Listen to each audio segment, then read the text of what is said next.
But let's begin with that breaking news out of the United States. And this is where authorities have now charged a Canadian citizen with a terrorism offense over his alleged involvement with ISIS. The man is said to be the English voice of the terrorist group's propaganda videos. So for more, let's go to Hillary Johnstone, who is tracking the story for us today. So at this point, Hillary, what do we know? Michael, we know that Saudi-born Canadian citizen 38-year-old Mohammed Khalifa has been charged by U.S. authorities in federal court with conspiring to provide material support to a foreign terrorist organization resulting in death. Now, if he is convicted, he could face up to life in prison. And as you noted, Michael, he is allegedly a leading media figure, or was a leading media figure within ISIS, translating, narrating, producing ISIS propaganda videos, many of which were incredibly violent, brutally violent.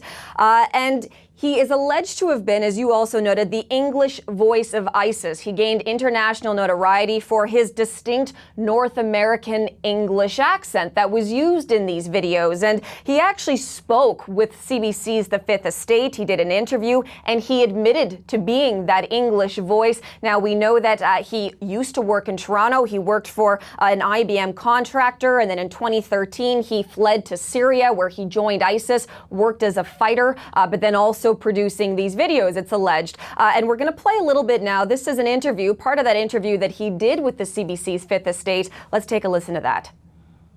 I had a normal life back in Canada. I was doing very well for myself, and I decided to give it up, knowing where I was coming, knowing what I was sacrificing in the process. I was happy just coming to a place where we could live in an Islamic state and implement the Sharia.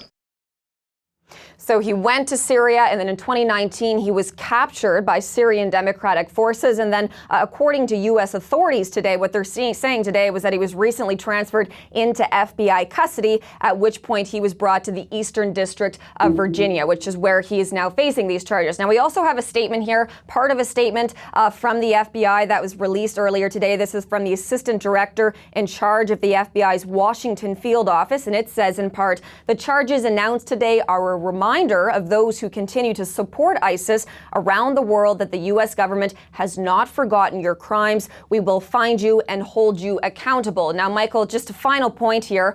Earlier, a couple months ago, so just in June, the CBC was reporting because an Ontario Superior Court judge had released some court documents that showed that the RCMP had also intended to charge him with terrorism offenses as well. So in terms of what all that means now, we will have to wait and see. But as of right now, Canadian citizen Mohammed Khalifa has been charged with terrorism offenses in the United States.